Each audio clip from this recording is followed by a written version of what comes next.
Et voilà Lacan à ce même congrès. Encore membre international, voilà Lacan tel que j'ai appris à le connaître à cette époque-là. Je ne vais pas dire comment, ça n'a pas d'importance, vous pouvez le lire dans le volume. Et voilà Lacan, et alors je rassemble tout de même toujours tout le monde, n'est-ce pas? Alors qu'est-ce que c'est que ceci? C'est une photo, disons, plus ou moins historique. C'est Lacan chez Binswanger, par mes soins. Lacan chez Binswanger, alors c'est Paul Duquesne qui réussit à se faufiler entre les deux, là, à l'arrière-plan. Et puis à droite de Binswanger, vous voyez qui? Gisela Pankow, que beaucoup connaissent, n'est-ce pas? Encore jeune.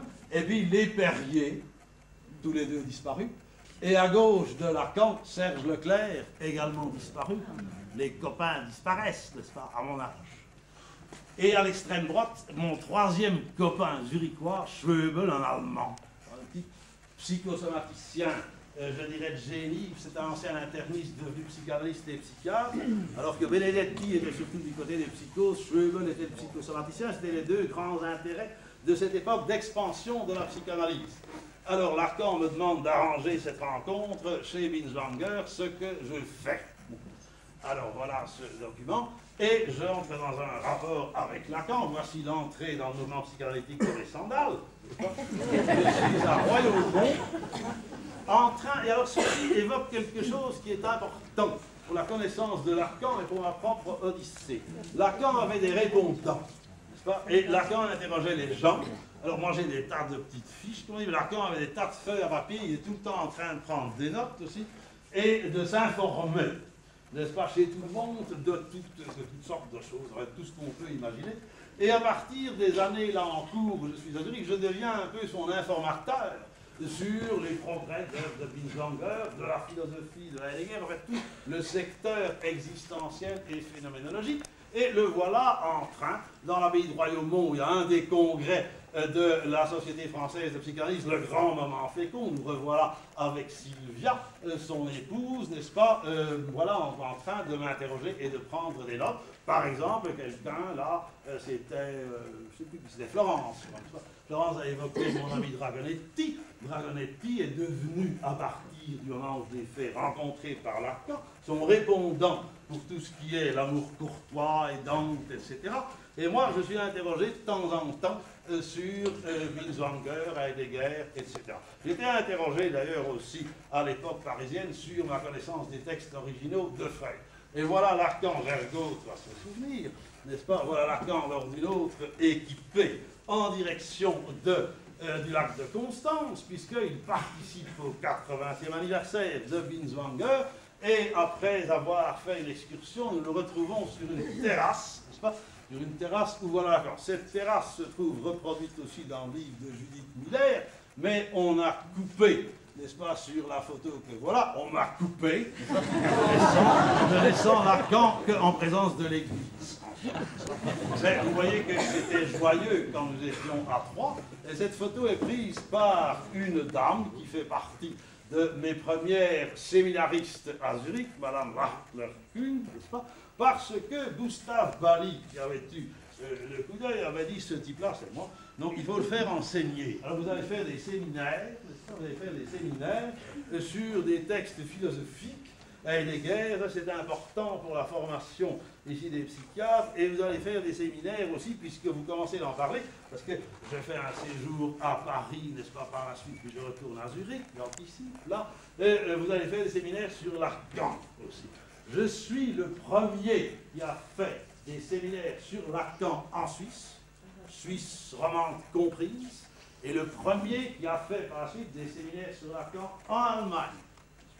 Alors, je fais aussi de l'interlinguistique, comme dirait Quasber, j'apporte la France en Allemagne et vice-versa. Je deviens d'ailleurs un peu le traducteur attitré entre ces langues dans les réunions, puisque les grands Européens, n'est-ce pas, ne connaissent généralement qu'une langue.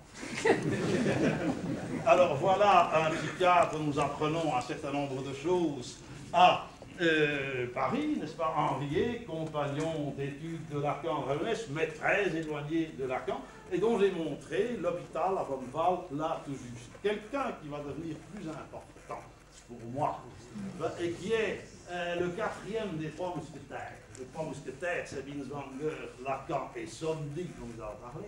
Le quatrième, c'est Tosca. Toscaïès qui semble moins important dans ma formation, mais ça c'est probablement dû au hasard, en ce sens que finalement, après avoir, n'est-ce pas, oscillé, hésité, finalement je n'ai pas de pratique hospitalière, mais seulement une pratique de cabinet. Mais alors là, Toscaïès, c'est le génie, n'est-ce pas l'expression, mais par contre, c'est le génie de ce qui d'autres ont appelé avec lui la psychothérapie institutionnelle, c'est-à-dire une façon renouvelée de faire fonctionner l'hôpital psychiatrique entier sur la base de certains principes psychanalytiques. Alors moi, j'étais à la recherche justement de cette conjonction depuis toujours, et ce qui me manque un peu chez Lacan et dans le cercle des psychanalystes lacaniens, c'est que progressivement ça se détache de la psychiatrie.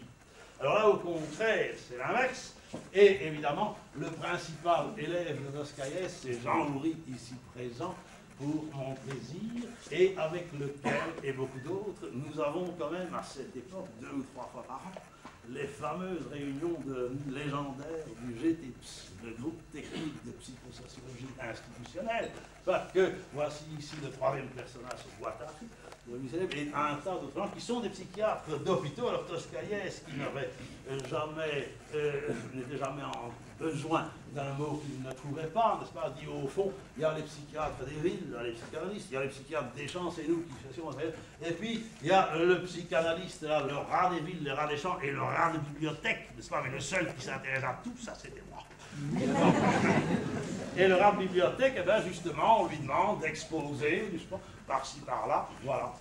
Ça, c'est beaucoup plus tard. Ça, c'est une photo prise au lieu de retraite de Toscaïès après sa mise à retraite. C'est à Granges-sur-Lot, ça va repasser. Nous voilà tous les trois. Jean-Houry fait des exposés sur Lacan. On a des réunions finish pendant 3 week-ends, n'est-ce pas, je dirais la nuit comprise. On n'arrête même pas à table. C'était du brainstorming avant la lettre, 3 jours entiers, n'est-ce pas, et on fait des exposés de l'une et d'autre chose. L'atmosphère est tout à fait différente, voilà Toscaïès dans ses œuvres, n'est-ce pas, vous admirez les physionomies extraordinaires, n'est-ce pas, qui défilent. Alors à Saint-Alban, son lieu, n'est-ce pas, quand il est déjà beaucoup plus âgé que lors du GT Psy, n'est-ce pas, intervenant toujours avec les mots qu'il faut, toujours les idées qu'il faut. Et je trouve, là, le voilà avec Nicole Millet, qui est originaire de Saint-Alban, n'est-ce pas, et vous voyez une toute autre atmosphère que chez les psychanalystes, une espèce de solidarité et de fraternité qui me faisait parfois défaut dans le milieu raréfié des psychanalystes. Ça se confirme ici, où c'est Ginette Bichot qui embrasse Toto,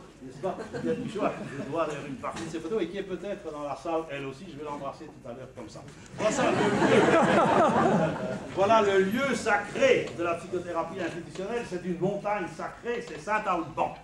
Saint-Alban perdu dans le massif central, n'est-ce pas, c'est une forteresse de Vauban transformée en hôpital psychiatrique, mais là les murs sont ouverts. Nous sortons, n'est-ce pas, j'y reviens, nous sortons des exactions nazies. On s'aperçoit maintenant, même en France, qu'on a laissé mourir, sinon tué, laissé mourir des dizaines de milliers de malades mentaux pendant la guerre. Si c'est vrai, et je crois que c'est vrai, largement, et ça a été beaucoup moins le cas en Belgique, c'est un titre de gloire au moins que nous avons. Alors ces psychiatres réagissent contre tout ça. Il faut ouvrir les hôpitaux.